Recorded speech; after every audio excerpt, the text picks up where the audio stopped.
You're listening to today's inspirational message on the Proverbs with Bjorklund. Money is a big deal.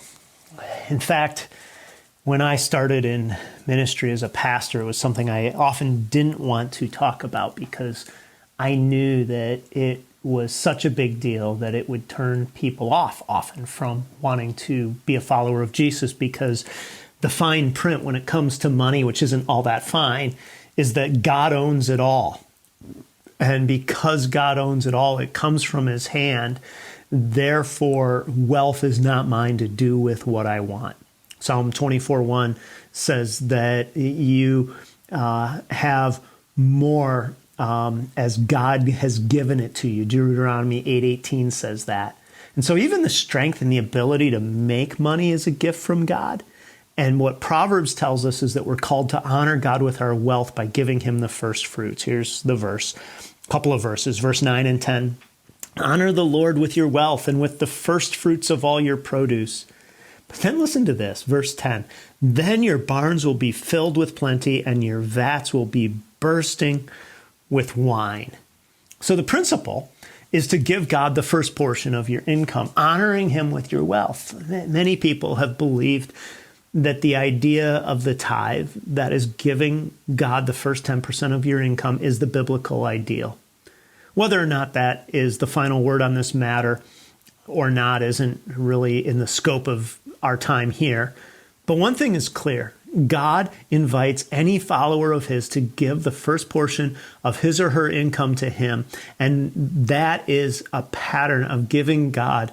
It's an easy pattern, to fall into a pattern of giving God what's left over after we've spent everything on what we need, what we want, rather than giving God the first portion. Some Christian financial planners have emphasized what they've called the 10-10-80 principle. That is, give God the first 10%, save the next 10%, and live off the remaining 80%. You may not think that you'll have enough if you enact this principle, but this is why verse 10 is important, and this is the prospect. So if verse 9 is the principle, this is the prospect, and that is, if you honor God with your wealth, what verse 10 says is you will have more than what you need, and even some things that are luxuries. I think that's the point here, where it says your barns will be filled with plenty, and then it says your vats will be bursting with wine. To have your vats bursting with wine was a luxury. Now, again, this is a generalization, not a mechanical promise, where you do something and God, therefore, is beholden to do something for you.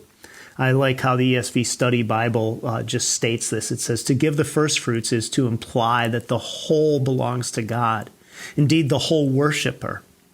The prosperity described in Proverbs 3:10 is the blessing of the covenant, Deuteronomy 28:1-14. A kind of restored Eden. Your barns will be filled with plenty is a generalization concerning the effect of honoring the Lord with all that one has and is. It is not, however, more than a generalization, as Job's comforters held. For to have a view like this is a mechanical formula that dishonors God with his inscrutable sovereign purposes. And what they're just driving at here is this idea that when we tend to think this way, we're trying to put God in our debt. But Proverbs and other scriptures, Malachi chapter 3, 2 Corinthians 9, also give us this picture, and that is it's an unapologetic assertion that when you and I trust God with our money, he will bring more than what you need into your life. Now, again, we don't want to give to get, but to give as a response to who God is and what he's instructed us to do. And we don't want to let the caution keep us from seeing, however, what is asserted about the possibility in giving. I've heard it said that you can't outgive God, that every time you trust him, by giving him something, you're putting a deposit into something greater than just your own financial security. You're placing your trust in the eternal God of the universe and counting on him to provide for you in ways that you may never see. On the day that I'm recording this, there are some economic tremors in the United States that could lead one to believe that the money that you've put into the stock market for your future or some of the assets you've accrued may not be as reliable as we've always thought. And the reason that this is an important thing is you're not just trusting that God will give you bigger stock portfolio. What you're doing is you're saying, I trust God, not trusting the return. And what I know from years of being a pastor is that the people who have trusted God with their money will often say things like, I would be almost afraid not to continue to give the first fruits or the first 10% because of how abundantly God has provided along the way. And I know I've seen God provide in some beautiful ways when we've chosen to trust him. And so the verse, honor the Lord with your wealth and with the first fruits of all your produce, is a beautiful principle with a great prospect tied to it. Thanks for joining us here today.